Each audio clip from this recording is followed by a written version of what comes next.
Well, hey kids. I am going to speak about missions. And I have to be at a wedding today, so I recorded a little message for you on missions, and I had Brian play it for you guys so that I could talk to you about missions as part of your VBS day. Now, I have been a lot of places, and I thought I could just talk about all the places I've been, such as I've been to Mexico. So that's a $50 bill. That's $50 bill in Mexico. I've been to England. I've been to England. You see that? That's a $1 coin, a pound in England. It's about $2 of American money. This $50 is about not even quite $5 of American money. I've been to Costa Rica. I don't know. You can't see these. This is basically a buck in Costa Rica.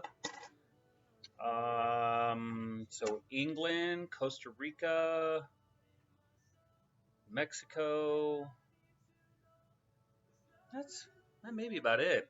I thought I could talk about those, but I thought instead I just want to share with you a little bit about Jesus' commissioning of you. All right. Now, as usual, I have my trusty snacks. Cheetos. And I got some tea to drink.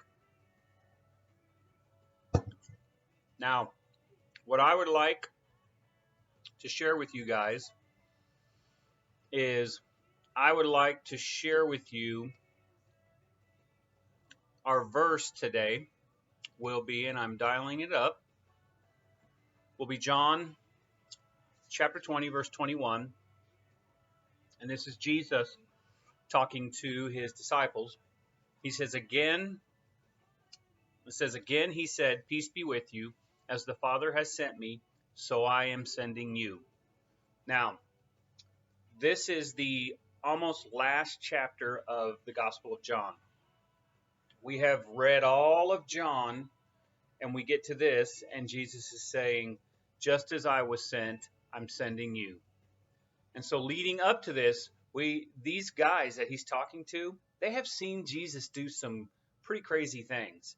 And at Tiffin Baptist, we are going to be studying the Gospel of John. So I thought it would be good for me and you that if we just went through and kind of looked at some of these things that he said that led up to this time he would say, just as I was sent, now I'm sending you. And so we go back, how was Jesus sent? Well, in the very first chapter of John,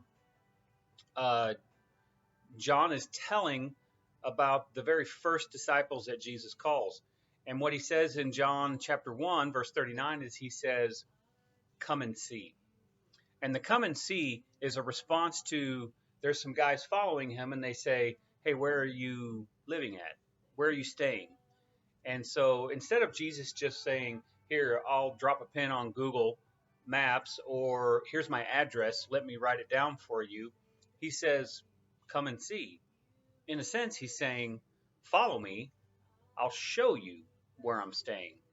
So it wasn't that you could simply find Jesus when you were conveniently wanted to find them. And Jesus is saying, I'm not interested in part-time followers. So if you really want to follow me, come on. And just a few verses later, he actually finds Philip, and he just looks at Philip and just says the words right out.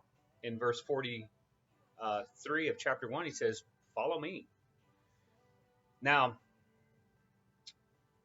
all throughout Jesus' ministry, he's going to show these guys how he was sent.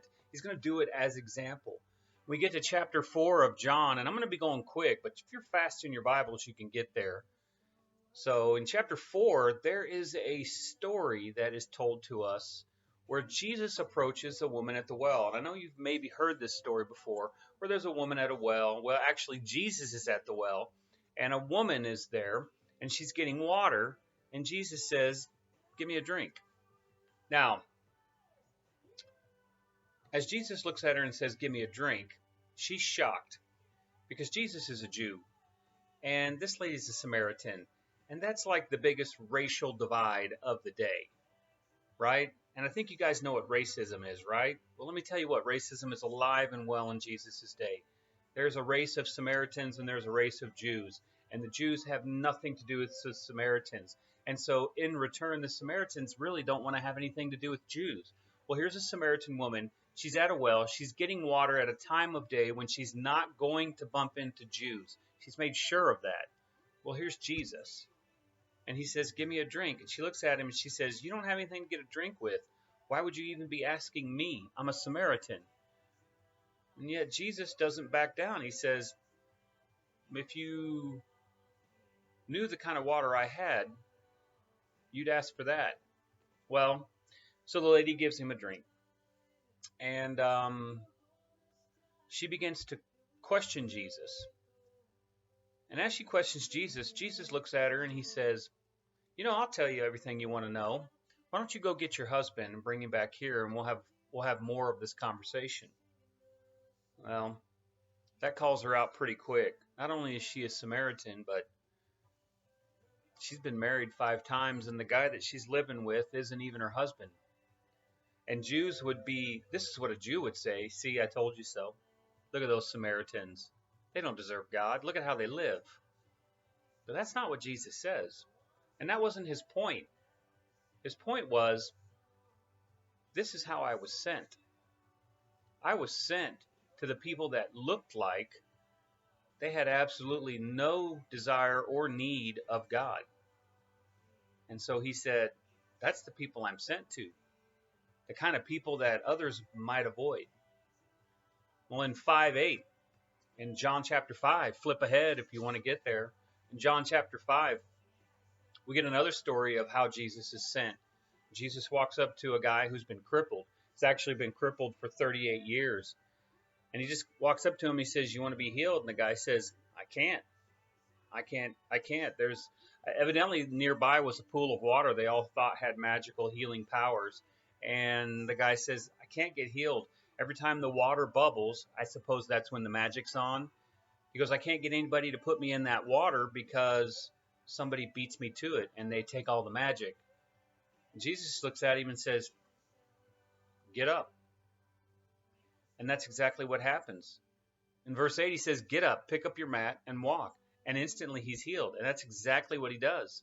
He gets up and he makes his bed for the last time. And he goes to the temple and begins worshiping. And so Jesus is sent to people who look like they don't have any hope. Right? They look like they don't have any hope. And they visibly need help. Well, how is Jesus sent? Well, in John chapter 6, almost towards the end of John chapter 6, see what's happened by this time is Jesus has done that one miracle that I know you've heard of, where he fed 5,000 people with a fish and chips, fish and fries Happy Meal, right? And it was actually 5,000 men. It was probably 15,000 people, maybe 20,000 people altogether.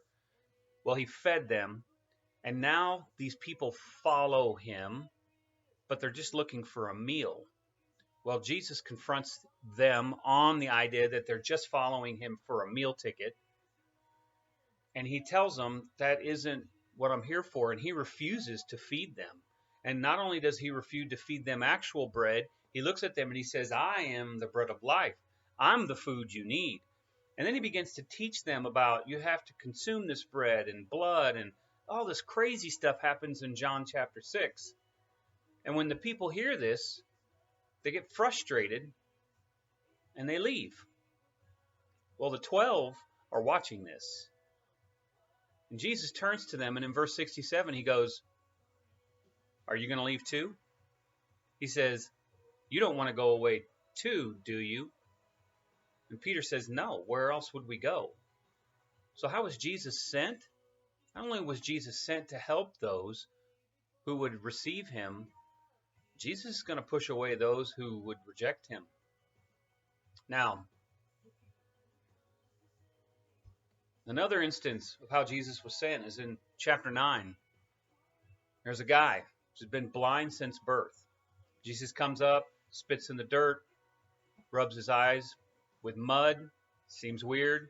Then he says, go wash off in the pool of Siloam. And so the guy does that. He goes to the pool, he washes off, and then he's healed. Instantly, he can see now. Obviously, it's obvious to everybody. Must have been something jacked up with his eyeballs. He could see now. Well, this guy finds himself being interrogated by the priests. How can you see? How can you see now? And he says, I don't know. I just tell you I was blind, but now I see. Well, a conversation ensues, and they didn't like how this guy was healed, and they also didn't like how he was telling the priests, you should know who healed me, because the only guys that can pull this kind of thing off are men from God. How do you not know it? Well, they get ticked off, and they kick him out of the temple. And Jesus finds him, and he says, I'm the one you need to worship. And the guy says, that's exactly what I'm going to do. So this guy starts worshiping Jesus. So how is Jesus sent? Well, he goes into the world to the needy people, and he can put them in difficult situations sometimes, but he always comes through. And the bottom line is, these people need to worship Jesus. Well, flash forward now. We get into chapter 17, and Jesus says almost the exact same words that was in our verse that we read first out of John chapter 20. And in John chapter 17, he says, just as you sent me into the world, I also have sent them into the world. Now, what this is he's actually praying at this time. He's praying to God, and he's praying to God for these 12 that are around him. And he's basically spelling it out. Now, this is just prior to his betrayal, to him being killed, to him dying, to him being buried. This is just moments before that he is saying, just as I was sent, I'm sending these guys. And it's his prayer. Well, it's not long after this, things they start looking bad, real bad. Well, you know how that story ends. For 3 days, it was dark, and it looked dark. But you can't keep Jesus down. He's God. Jesus comes back, just like he rightly predicted that he would. He rises again. He comes back to life. And here we find him bumping into some women in chapter 20. Some women go to his tomb, and they're actually looking for his dead body. When they get there, they find an empty tomb. Well, they're scared, and they actually don't know what's going on. Well, Jesus bumps into them, not accident, on purpose. And he finds some women to encourage, and he says, go get the guys, and I'll meet up with you. Well, these women, they go and they get the guys, and they meet up. Just a few verses later is when we get to our verse I read at the beginning, John 20:21. He looks at the 12 and the women that are there, and he says, as the Father has sent me, I also send you. Now, it's Sunday, just like today. It's Sunday. And this is Jesus' message to the people then, and this is Jesus' message to us now. To you guys that are listening, to you guys that call yourselves Christians, that love the Lord and worship him, you are sent just as he was sent, just as he sent the others, so are you.